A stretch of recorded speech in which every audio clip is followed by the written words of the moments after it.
আমাদের উপর আজকে আফসোস লাগে, সব জাতের ইলিম শিখলা তুমি।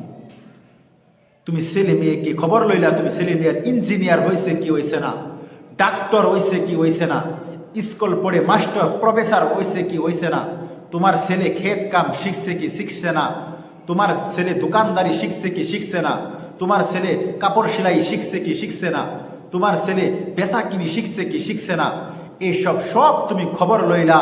হে হতবাগা, হে কপাল পোড়া, তুমি কখনো খবর লইয়া দেখলা না তোমার ছেলে পরিপূর্ণ হিসাবে মুসলমান হয়েছে কি হয়েছে না, তোমার ছেলে সুন্দরভাবে কলিমা পড়তে পারে কি পারে না, তোমার ছেলে নামাজ পড়তেছে কি পড়তেছে না, তোমার ছেলে তলবুল ইলমি ফরিজাতুন আলা কুল্লি মুসলিমি ওয়া মুসলিমা।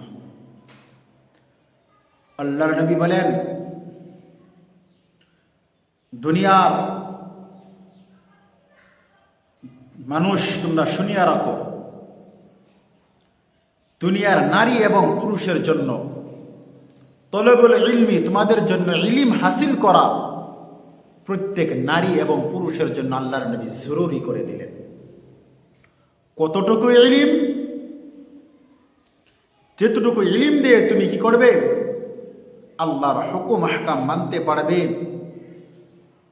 শরীয়ত মোতাবেক চলতে পারবে, নামাজ সহি শুদ্ধভাবে পড়তে পারবে, হালাল হারাম তুমি চিনে খাইতে পারবে, অতটুক ইলিম হাসিল করা, অতটুক ইলিম জানা তোমাদের জন্য জরুরি, আল্লাহর নবী জরুরি করে দিলেন।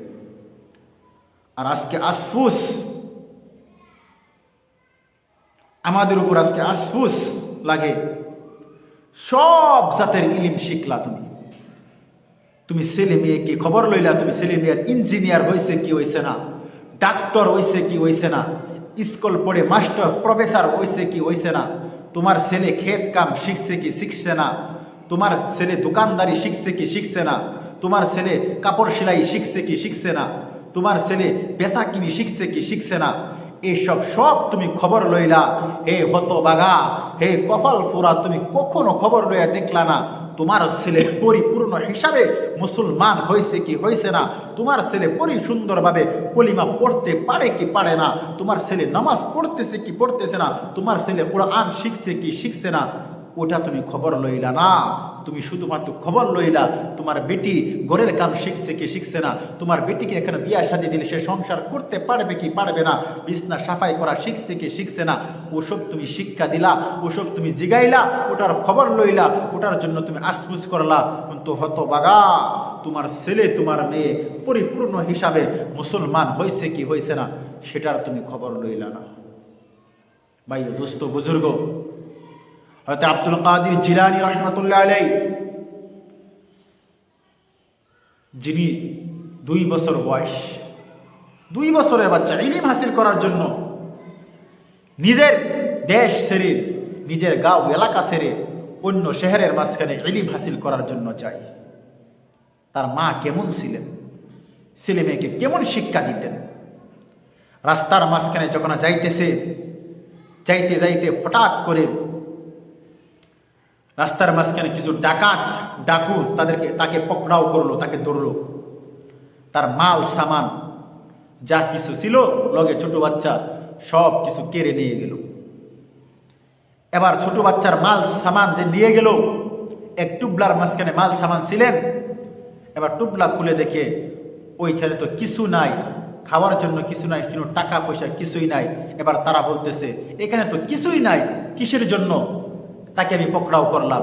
এবার আব্দুল কাদের জিলানী বলতেছেন, হ্যাঁ, না না, আমার কাছে আছে। তারা মনে মনে বলতেছেন তার কাছে কিছুই নাই। খেয়াল করতেছেন, আব্দুল কাদের শুনে বলতেছেন আমার কাছে আছে। কোথায় আছে? আমার পাঞ্জাবি দেখতেছো যে, ওই পাঞ্জাবির আস্তিনের ভিতরে, পাঞ্জাবির ভিতরে একটা জেব আছে, জেব বানায় দিছে আমার আম্মা, ওই জেবের মাঝখানে 60 দিনার আছে। দোস্ত বুজুর্গ, ওই টাইমে 60 দিনার 1 বছরের খোরাক, 1 বছরের খানা। এবার ডাকুর আফসোস করে বলতেছে, কি ব্যাপার, আমি তো তোমাকে জিজ্ঞাসা করে নাই যে তোমার কাছে দিনার পয়সা আছে কি আছে না, তুমি তো নাও বলতে পারতে, তুমি চলে যাইতে, আমরা তো ভাবছি তোমার কাছে কিছু নাই, তোমাকে ছেড়ে দিতাম। এবার আব্দুল কাদের জিলানী বলতেছেন, আমার আম্মা বলে দিয়েছেন, হে সন্তান, তুমি রাস্তা দিয়ে যে যাইবা, যাওয়ার সময় তুমি কারোর সাথে মিথ্যা কথা বলবে না। আল্লাহু আকবার। আমার আম্মু কইয়া দিছে, আমার আম্মু আমাকে এই শিক্ষা দিয়েছে, আমি মিথ্যা কথা কেমন করে দিব? এই জন্য বলছি আমার কাছে আসে। এবার ডাকুরা আফসোস হয়ে গেছে এই সন্তানের জবাব শুনে, এই ছোট বাচ্চার উত্তর শুনে। এবার ডাকুরা কি করলো? এই সন্তানকে নিয়ে, এই বাচ্চাটাকে নিয়ে তাদের সর্দারের কাছে চলে গেল। সর্দারের কাছে চলে যাওয়ার পরে তাকে খুলে খুলে ঘটনাটা বলল যে এমন এমন ব্যাপার। এবার ডাকুর সর্দারও বলতেছে, তুমি চাইলে তো তুমি বেঁচে যাইতে পারতা, তোমার তো পকড়াও করতো না, তোমার কাছে তো কিছু নাই, তোমার কাছে ছিল না, তুমি চলে যাইতা। এবার বলতেছেন, না না হুজুর, আমার আম্মা বলে দিয়েছে তো আমাকে মিথ্যা কথা বলার জন্য না করেছে, আমি কেমন করে মিথ্যা কথা দিই? এবার ডাকুর সর্দার আফসোস করে বলে, একটা ছোট বাচ্চা এমন হকদার হতে পারে, একটা মিথ্যা কথাকে অত ভয় করে, মিথ্যা কথা বললে গুনাহ হয়ে যাবে, তার মার কথা অত পাবন্দি করতে পারে, আল্লাহকে অত ডর ভয় করতে পারে।